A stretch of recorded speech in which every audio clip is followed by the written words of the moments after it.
All right, we got Bill King with us here. He's giving us a call. Bill, how you doing today, man? Appreciate you getting back with us. We had a little trouble getting to you. Yeah, phone died. Sorry, guys. Oh, no worries. Apologies there. Not a problem. Not a problem. All right. So we haven't been able to talk to you since Bobby Bowden's death over the weekend, and all of the reaction to it. It's been kind of placing him in a pantheon of coaches that you just don't hear many coaches being put up at.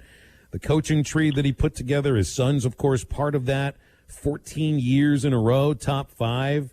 Where do you put Bobby Bowden on the? And I don't use the term Mount Rushmore for sports talk very often, but I think Bowden might belong amongst that top 4. Where do you put him? I'd have him somewhere in the top 5. I don't know. I haven't thought about it. Nick Saban's 1, Bear Bryant's 2, and then I think it's all arguable, but I'd have him somewhere in there. What he did in the 90s, guys, dominate a league, win basically every league title, win 2 national championships, countless years, could have won it. But I just got to tell you guys, Monday I spent, a long time on Bobby Bowden. Favorite moment ever was really before they were just building up at this point, flirting with national prominence. But in '88, if you guys have never seen the clip, go by and look at the Clemson game. It was week 3, I believe, in September. And he runs a fake on his own 21-yard line with 90 seconds to go, tied with Clemson 21 apiece. And back then, you ended up in a tie. There was no overtime. And it was called the punt Rooski. I think it's the most famous college football trick play of all time. And that's my favorite moment. Incredible call. Crazy call. And Florida State football hasn't been, Jimbo carried that tradition along a little bit. They did have that national title, of course, but this is the case of and for me, like, the top 2 programs of the 90s, Florida State, Nebraska, I would put there. They are nowhere near what you still identify them with. Which of those 2 schools could you see getting back to what they used to be in? I mean, I would think it's obviously Florida State, because Nebraska just, that fit in the Big Ten hasn't been working so well. Florida State, geographically so much more advantaged. Nebraska might never get back. Now, I hate to say that. I hope it's not the case.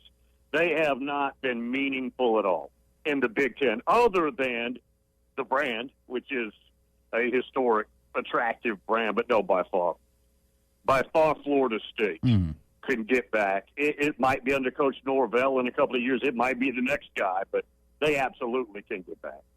Yeah, I agree with you. I think if I was a betting man, I would definitely put my money in Tallahassee, Florida, on the nose, whether it's with Mike Norvell or the next guy. But when you talk about Bobby Bowden and the class of coaches that he was in, it is the elite of the elite. And obviously one current coach is already in that group with Nick Saban.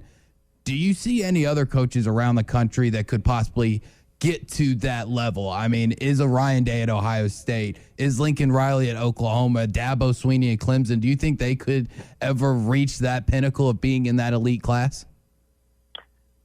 Don't think so. Not in that group we just mentioned, because it gets no better. Mm-hmm. I mean, we're fortunate. We're watching in real time the best guy to ever do it in Nick Saban. And the next best guy to ever do it, retired in '81 and died shortly thereafter, Bear Bryant. Nobody's like that in this group. I think Ryan Day, a couple of years down the road, to get sucked up by the NFL. I think he's an NFL guy ultimately. Lincoln Riley's an interesting one, but he's about to join a much more difficult league. Yeah, he is. That could stunt his growth as well. The thing about Bowden, though, I mean, I didn't even realize that Florida State didn't play big-time college football until the 50s.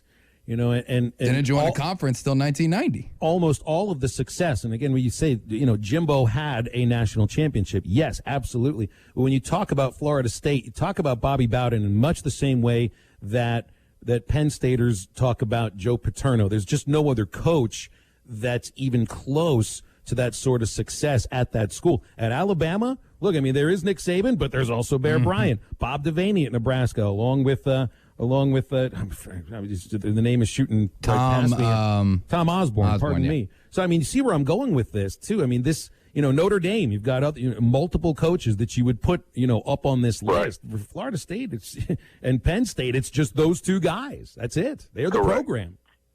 Bobby Bowden is Florida State football, and he took it in, I believe, '76. He was actually at West Virginia. The fan base after one game hung him in effigy, literally. That's a true story. And so it's kind of love-hate there. I don't know if you got to see the story, but Nick Saban was a GA at Kent State when Bobby was at West Virginia. Nick's from West Virginia. Nick's dad died at a very early age. And Bobby Bowden somehow found out about this, didn't really even know Nick, and called and offered him a job if he wanted to come back close to home. It's an incredible story.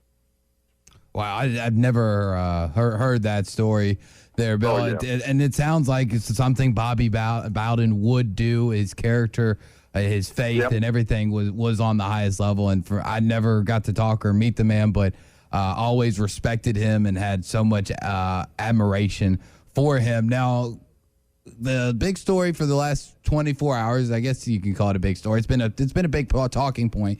The coaches poll, and we know that it's most of the I'd say 99% of the time the coaches aren't the actual people voting. But when the AP comes out, do you think they will mirror each other pretty well? Probably.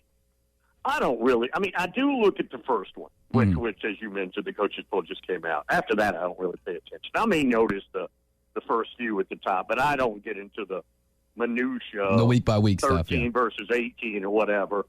Most of these polls are copycat. Now, they may not be exactly, but the top 10 is going to be arranged.